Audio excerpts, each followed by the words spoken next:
जय श्री कृष्ण। राधे राधे। भगतजनों, आज हम सब श्रीमद् भगवत गीता के पंचम अध्याय का महात्म्य सुनेंगे। सर्वप्रथम भगवान का सुमरन करते हुए सब बोलिए श्री राधा कृष्णाभ्याम नमो नमः। श्री लक्ष्मी नारायण भगवान की जय। भगवान शंकर माता पार्वती की जय। यह कथा आप सब पद्म पुराण से सुन रहे हैं। आइए अब कथा सुनते हैं। श्री भगवान देवी लक्ष्मी से कहते हैं, हे देवी, अब सब लोगों के द्वारा सम्मानित पांचवें अध्याय का महात्म्य संक्षेप से बतलाता हूँ। तुम सावधान होकर उसे सुनो। मद्र देश में पुरुकुत्सपुर नामक एक नगर है। उसमें पिंगल नाम का एक ब्राह्मण रहता था। वह वेदपाठी ब्राह्मणों के विख्यात वंश में, जो सर्वथा निष्कलंक था, उस वंश में उत्पन्न हुआ था। किंतु अपने कुल के लिए उचित वेद शास्त्रों के स्व अध्याय को छोड़कर ढोल आदि बजाते हुए उसने नाच गान में मन लगाया। गीत, नृत्य और बाजा बजाने की कला में परिश्रम करके पिंगल ने बड़ी प्रसिद्धि प्राप्त कर ली और उसी से उसका राजभवन में भी प्रवेश हो गया।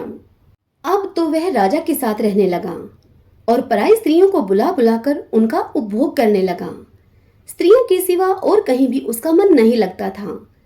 धीरे धीरे अभिमान बढ़ जाने से उच्च श्रृंखल होकर वह एकांत में राजा से दूसरों के दोष बतलाने लगा। पिंगल की एक स्त्री थी जिसका नाम था अरुणा। वह नीच कुल में उत्पन्न हुई थी और कामी पुरुषों के साथ विहार करने की इच्छा से सदा उन्हीं की खोज में वह घूमा करती थी। उसने पति को अपने मार्ग का कंटक समझकर एक दिन आधी रात में घर के भीतर ही उसका सिर काटकर मार डाला और उसकी लाश को जमीन में गाड़ दिया। इस प्रकार प्राणों से वियुक्त होने पर वह यमलोक में पहुंचा और भीषण नरकों का उपभोग करके निर्जन वन में गिद्ध हुआ। अरुणा भी भगंदर रोग से अपने सुंदर शरीर को त्याग कर घोर नरक भोगने के पश्चात उसी वन में शुकी हुई। एक दिन वह दाना चुगने की इच्छा से इधर उधर फुदक रही थी।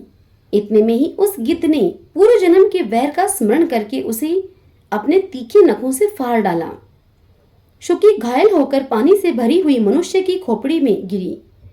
गिद्ध पुनः उसकी ओर झपटा। इतने में ही जाल फैलाने वाले बहेलियों ने उसे भी बाणों का निशाना बनाया।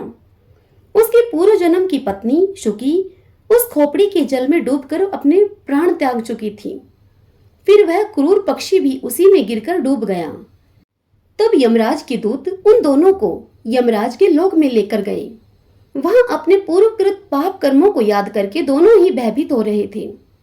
तदंतर यमराज ने जब उनके घृणित कर्मों पर दृष्टिपात किया, तब उन्हें मालूम हुआ कि मृत्यु के समय अकस्मात खोपड़ी के जल में स्नान करने से इन दोनों का पाप नष्ट हो चुका है।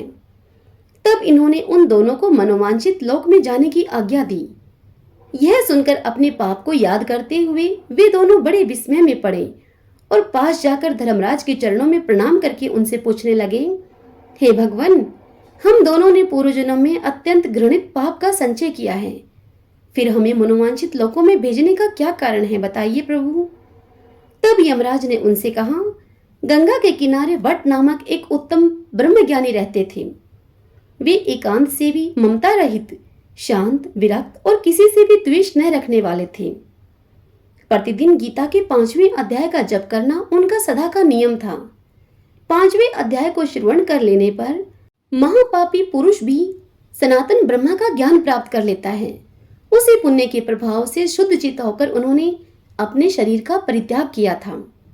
गीता के पाठ से जिनका शरीर निर्मल हो गया था, जो आत्मज्ञान प्राप्त कर चुके थे, उन्हीं महात्मा की खोपड़ी का जल पाकर तुम दोनों पवित्र हो गए हो।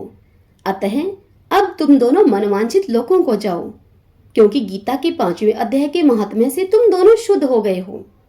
श्री भगवान देवी लक्ष्मी से कहते हैं, हे देवी, सबके प्रति समान भाव रखने वाले धर्मराज के द्वारा इस प्रकार समझाए जाने पर ये दोनों बहुत प्रसन्न हुए और विमान पर बैठकर बैकुंठ धाम को चले गए। हरि ओम तत्सत। ओम श्री राधा कृष्णाभ्याम नमो नमः। श्री लक्ष्मी नारायण भगवान की जय।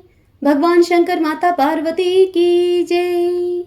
भगतजनों, श्रीमद् भगवत गीता के महात्म्य के इस अध्याय की यह कथा यहीं संपूर्ण होती है।